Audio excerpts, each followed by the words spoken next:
ভারতের এমন একটি জায়গা যেখান থেকে বেঁচে ফেরা প্রায় অসম্ভব। বহিরাগত কেউ ওখানে গেলে তাকে হত্যা করে মাটিতে চাপা অথবা বাঁশে ঝুলিয়ে দেওয়া হয়। যেখানে খাটে না আইনের কোনো ল অ্যান্ড অর্ডার। বহির্বিশ্বের সঙ্গে যুগ যুগ ধরে কোনো যোগাযোগ গড়ে ওঠেনি ওদের। ওদের ভাষা ওরা ছাড়া পৃথিবীতে আর কেউ বোঝে না। আমাদের আধুনিক সভ্যতার বিন্দুমাত্র ধারণা ওদের নেই। জানে না কৃষিকাজ, এমনকি আগুনের ব্যবহারও। খাদ্য বলতে ফলমূল, বন্য জীবজন্তু ও মাছ শিকার। একবিংশ শতাব্দীতে সমুদ্রের তলদেশ থেকে মহাকাশ পর্যন্ত আমাদের জানা হয়ে গেলেও তাদের এবং তাদের জায়গাটি সম্পর্কে বিশেষ কিছু হাতে আসেনি আমাদের।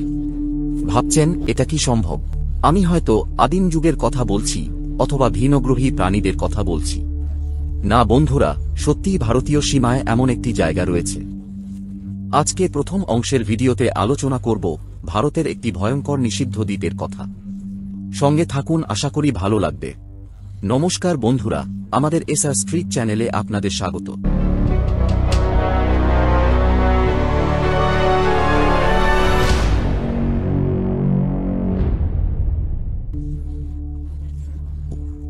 রহস্য ঘেরা এই জায়গাটি বঙ্গোপসাগরের বুকে অবস্থিত। এটি ভারতীয় কেন্দ্রশাসিত অঞ্চল আন্দামান ও নিকোবর দ্বীপপুঞ্জের একটি অংশ। দ্বীপটির নাম নর্থ সেন্টিনেল। বিশ্বের সবচেয়ে রহস্যময় ও বিপজ্জনক জায়গাগুলোর একটি। ধারণা করা হয় বিশ্বের শেষ উপজাতি সেন্টিনেলিসদের বাস এখানে। আমরা অনেকেই দ্বীপটির অস্তিত্বের কথা জানি না। দক্ষিণ আন্দামান দ্বীপের ওয়ান্দুর শহর থেকে মাত্র 36 এবং পোর্ট ব্লেয়ার থেকে 50 কিলোমিটার দূরে অবস্থিত। দ্বীপটি ঘন জঙ্গলে ভরা এবং আয়তন 59.67 বর্গ কিলোমিটার। বিশেষজ্ঞদের মতে প্রায় 60,000 বছর আগে ওরা এখানে এসেছিল। জনসংখ্যা 50 থেকে 500 পর্যন্ত। সেন্টিনেলিসদের আদিপুরুষেরা আফ্রিকা মহাদেশ থেকে এখানে এসেছিল। প্রায় 200 বছর ধরে নানাভাবে দ্বীপটির বাসিন্দাদের সঙ্গে যোগাযোগের চেষ্টা হলেও ব্যর্থ হতে হয়েছে। অবশ্য 1991 সালে কিছুটা হলেও চেষ্টা সফল হয়েছিল। 4 জানুয়ারি পশ্চিমবঙ্গের হাওড়া জেলার বাঙালি মেয়ে নৃতত্ত্ববিদ মধুমালা চট্টোপাধ্যায় 13 জনের একটি দল ও কিছু নারকেল নিয়ে পৃথিবীর অন্যতম এই বিচ্ছিন্ন বিপজ্জনক দ্বীপটিতে যান। তিনি তখন অ্যানথ্রোপোলজিক্যাল সার্ভে অফ ইন্ডিয়ার একজন সহযোগী গবেষক। The Sentinelese were first contacted by the government in 1991. The contact party under the administration is always accompanied by security. The arrow-shooting Sentinelese are a constant fear. দ্বীপটির কাছে পৌঁছাতেই সেন্টিনেলিসদের একটি গাছের পেছনে দেখতে পান। তারা তীরধনুক নিয়ে সজ্জিত ছিল। তখন এই দলটি জলে নারকেল ছুঁড়ে ফেলতে শুরু করে। সেন্টিনেলিসরা ধীরে ধীরে তা সংগ্রহ করতে থাকে। নারকেল শেষ হয়ে গেলে মধুমালা ও তার দল ফিরে যায় এবং 2 ঘন্টা পর আরও কিছু নারকেল নিয়ে ফিরে আসেন। এই সময় সেন্টিনেলিসরা জাবা জাবা চিৎকার করে স্বাগত জানায়। কিছুক্ষণ পরে এক সেন্টিনেলিস যুবক নৌকার কাছে এসে মধুমালার হাত থেকে নারকেল নেয়। এরপর ধীরে ধীরে অন্য সেন্টিনেলিসরাও নারকেল সংগ্রহ করতে নৌকার কাছে আসে। মধুমালা এবং অন্যান্যরা নৌকো থেকে হাঁটু জলে নেমে তাদের হাতে নারকেল দিতে থাকে। আশ্চর্যভাবে তারা এইবারই প্রথম কোনোরকম হিংস্রতা দেখায়নি। যদিও এক পুরুষ সেন্টিনেলিস তীর উঠিয়েছিল, কিন্তু তখনই আরেক মহিলা সেন্টিনেলিস তাকে ধাক্কা দিয়ে সরিয়ে দেয়। ইতিহাসে এই সময়টি ছিল একমাত্র মধুমালা এবং তার দলের সঙ্গে সেন্টিনেলিসদের বন্ধুত্বপূর্ণ যোগাযোগ। পরবর্তীতে কিছু সময়ের জন্য ধারণা করা হয়েছিল অভিযানগুলো সফল হচ্ছে। বিখ্যাত ইতালীয় পর্যটক ও ব্যবসায়ী মার্কো পোলোর বর্ণনায় দ্বীপটির উল্লেখ রয়েছে। অবশ্য তিনি সেখানে গিয়েছিলেন কিনা সেটা স্পষ্ট নয়। 1771 সালে তৎকালীন ইস্ট ইন্ডিয়া কোম্পানির একটি জাহাজ দ্বীপটির কাছ দিয়ে যাওয়ার সময় দ্বীপটিতে আলো দেখতে পায়। 1867 সালে প্রথম মানুষের পা দ্বীপটিতে পড়ে। নিনেভেহ নামক একটি বাণিজ্যিক জাহাজ সামুদ্রিক ঝড়ে ক্ষতিগ্রস্ত হয়ে দ্বীপটির পাশে আটকে পড়লে সেন্টিনেলিসরা তাদের আক্রমণ করে। পরবর্তীতে ব্রিটিশ রয়্যাল নেভি তাদের উদ্ধার করে। 1880 সালে Andamanese officer in charge Morris Portman সেখানকার এক সেন্টিনেলিস দম্পতি এবং 4টি বাচ্চাকে অপহরণ করে পোর্ট ব্লেয়ারে নিয়ে আসেন। কিন্তু কিছুদিনের মধ্যেই রোগে আক্রান্ত হয়ে দম্পতির মৃত্যু হয় এবং বাচ্চাগুলো অসুস্থ হয়ে পড়ে।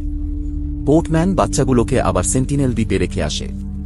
ধারণা করা হয় বাচ্চাগুলো বাইরের জগৎ থেকে এমন কিছু ডিজিটস নিয়ে গেছে যেটা আরও অনেককেই সংক্রমিত করেছিল। অনেকেই হয়তো মারাও গেছে। যুগ যুগ ধরে যেহেতু তারা বাইরের জগৎ থেকে বিচ্ছিন্ন, তাই তাদের শরীরে সেরকম ইমিউনিটি তৈরি হয়নি। এমনকি সভ্য সমাজের সাধারণ জ্বর, সর্দি, হামেই তারা মারা যেতে পারে। মনে করা হয় এই ঘটনার পরই বাইরের মানুষদের প্রতি সেন্টিনেলিজদের আক্রোশ বেড়ে যায়। 1896 সালে কালাপানির সাজাপ্রাপ্ত এক কয়েদি জেল থেকে পালিয়ে ওই দ্বীপে উঠেছিলেন। সার্চ টিম খোঁজাখুঁজি শুরু করলে সেন্টিনেল দ্বীপে তার তীরবিদ্ধ দেহ দেখতে পান। স্বাধীনতা লাভের পর 1967 সালে নৃতত্ত্ববিদ ত্রিলোকনাথ পণ্ডিত 20 জনের একটি দল নিয়ে দ্বীপটিতে যান। সেন্টিনেলিজরা তাদের দেখে লুকিয়ে পড়ে। দলটি পায়ের ছাপ লক্ষ্য করে জঙ্গলের ভেতরে গেলে 18টি কুড়ে ঘর, কিছু শূকরের হাড্ডি, তীর ধনুক এবং কিছু বাসনপত্র দেখতে পান। দ্বীপটিতে তারা কিছু উপহার ও নারকেল রেখে আসেন। নৃতত্ত্ববিদদের মতে সেন্টিনেলিজরা নারকেল খেতে ভালোবাসে। ওদের উচ্চতা 5 ফিটের আশেপাশে, রং কুচকুচে উজ্জ্বল কালো, পুরুষদের শক্তপেশিবহুল দেহ, চুল ছোট ছোট। ওদের ছোট ও বড় আকারের 2 ধরনের ঘর দেখা যায়। ঘরে কোনো দেয়াল থাকে না, চালা মাটি পর্যন্ত। ওরা অস্ত্র পরিচালনায় খুবই দক্ষ, প্রায় 300 ফুট দূরত্ব থেকে নির্ভুল লক্ষ্যে আঘাত হানতে পারে। 1974 সালে আবার ত্রিলোকনাথ পণ্ডিত সহ ন্যাশনাল জিওগ্রাফির একটি টিম ডকুমেন্টারি বানানোর জন্য দ্বীপটিতে যান। তাদের নেওয়া উপহার সামগ্রী যেমন একটি শূকর, কিছু নারকেল, বাসনপত্র, একটি খেলনা গাড়ি ও পুতুল দ্বীপটিতে রাখেন। কিছুক্ষণ পর সেন্টিনেলিজরা তাদের ওপর হামলা চালালে একটি তীর ডিরেক্টর প্রেম বৈদ্যর উরুতে এসে লাগে।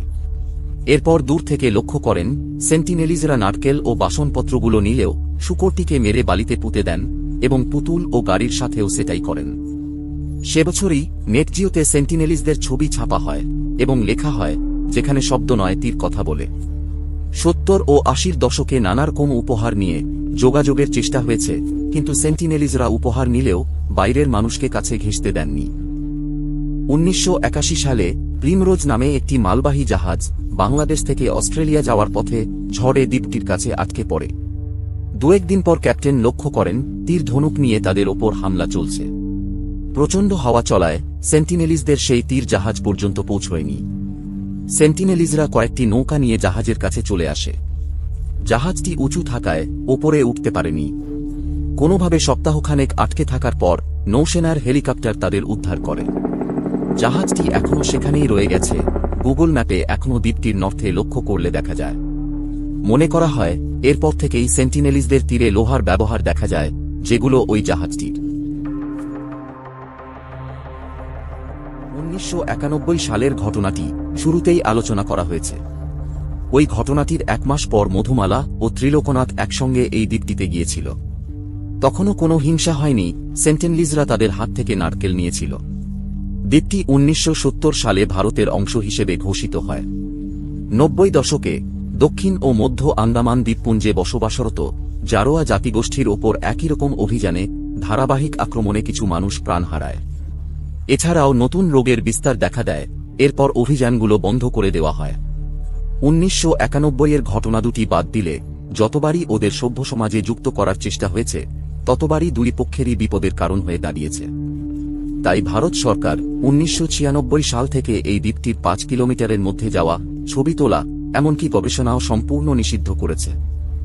2004 সালে সুনামির পর ইন্ডিয়ান আর্মির কোস্ট গার্ড ত্রাণ সামগ্রী নিয়ে হেলিকপ্টারে সেন্টিনেল দ্বীপটির ওপর যান, কিন্তু তাদের হেলিকপ্টার দেখতেই সেন্টিনেলিজরা তীরের আক্রমণ করে। 2006 সালে নেশাগ্রস্ত 2 জেলে সুন্দর রাজ ও পণ্ডিত তিওয়ারি এই দ্বীপটিতে চলে গিয়েছিল। 3 দিন পর তাদের দুজনের দেহই বাঁশে ঝোলানো অবস্থায় দেখা যায়। 2018 সালের একটি মর্মান্তিক ঘটনায় দ্বীপটি আবার খবরের শিরোনামে চলে আসে। 14 নভেম্বর 26 বছরের এক মার্কিন মিশনারি যুবক জন অ্যালেন চাউ অবৈধভাবে এক জেলেকে 25,000 টাকা ঘুষ দিয়ে দ্বীপটিতে নিয়ে যাওয়ার জন্য রাজি করান। সে একটি ক্যামেরা, কাঁচি, কিছু শুকনো মাছ, একটি কায়াক, একটি ফুটবল এবং একটি বাইবেল নিয়ে ওই দ্বীপের উদ্দেশ্যে রওনা দেন। 2 বার সে টহলরত নৌসেনার সামনে পড়লেও তারা দেখতে পায়নি। জন ধরে নিয়েছিল ঈশ্বরের কৃপাদৃষ্টি তার ওপর রয়েছে। সকালবেলায় দ্বীপটির কাছাকাছি এসে কায়াকটি নিয়ে তীরের দিকে এগিয়ে যায়। এরপর জন কয়েকজন সেন্টিনেলিজদের দেখতে পেয়ে তাদের উদ্দেশ্যে চিৎকার করে বলেন, লর্ড যিশু তাকে পাঠিয়েছে। কিন্তু সেন্টিনেলিজরা তীর ধনুক চালাতে শুরু করলে সে ফিরে যায়। ঘণ্টা দুয়েক পর আবার জন কায়াকটি নিয়ে দ্বীপটির উত্তর দিকে যান। দূর থেকে সে 6 জন সেন্টিনেলিজকে চিৎকার করতে দেখেন। জন কিছু বলার চেষ্টা করলে তারা হাসতে থাকেন। জন ধীরে ধীরে ওদের কাছে যান এবং উপহার ও খাবার নামাতে থাকেন। হঠাৎ এক সেন্টিনেলিজ তার কায়াকটিকে ছিনিয়ে নেয়। তখনই একটি বাচ্চা তাকে লক্ষ্য করে তীর ছোড়ে। ভাগ্যক্রমে তীরটি তার বাইবেলে লাগে। কোনো মতে সে এবার রক্ষা পায়। কায়াক না থাকায় সাঁতার কেটে নৌকা পর্যন্ত পৌঁছে যায়। ফিরে এসে সেদিনই জন স্থির করে দ্বীপটিতে আবার যাবেন ঈশ্বরের বার্তা নিয়ে। সে হয়তো জানতেন ওখানে তৃতীয়বার গিয়ে বাঁচবেন না। তিনি তার ডায়েরিতে লিখেছেন, সূর্যাস্ত দেখছি এবং এটি সুন্দর, একটু কাঁদছি, ভাবছি এটা কি আমার দেখা শেষ সূর্যাস্ত হবে। 16ই নভেম্বর জন আবার দ্বীপটিতে যান। কিন্তু এবার সে আর ফেরেননি। পরের দিন হেলিকপ্টারে ওই মিশনারির খোঁজে তল্লাশি চালালেও তাকে খুঁজে পাওয়া যায়নি। 6 জন মৎস্যজীবীকে গ্রেপ্তার করে জানা যায় তারা তাকে দ্বীপটির কাছে নামিয়ে দিয়েছিল। দ্বীপটির তীরে যাওয়ার সাথে সাথে সেন্টিনেলিজরা তার উপর তীরের আক্রমণ শুরু করে, তবুও সে তীর উপেক্ষা করে এগিয়ে যায়। এরপর সেন্টিনেলিজরা তাকে বেঁধে টেনে নিয়ে যায়। দূর থেকে এটা দেখে তারা পালিয়ে আসে। জনের ডায়েরি থেকে জানা যায় আন্দামান ও এখানকার জনজাতি সম্পর্কে সে পড়াশোনা করেছিল। সে জানত সেন্টিনেলিজরা বাইরের জগৎ থেকে বিচ্ছিন্ন থাকতে চায়। কিন্তু জন এটাকে গুরুত্ব দেয়নি। হয়তো নতুন ইতিহাস সৃষ্টির নেশাই তার এই পরিণতি। সেন্টিনেলিজরা বিন্দুমাত্র চায় না ওদের জগতে বহিরাগত কেউ প্রবেশ করুক। ওরা নিজেরাই নিজেদের জগতের রাজা। তাই ওদের জগতে অন্য কেউ প্রবেশ করলে তাদের হত্যা করে বাঁশে ঝুলিয়ে রেখে দেয়। হয়তো ওদের এটাই বার্তা, যদি এখানে পা রাখো তবে এমনই হবে। প্রথম অংশের ভিডিওটি এই পর্যন্তই। ভিডিওটি কেমন লাগলো কমেন্টে অবশ্যই জানাবেন।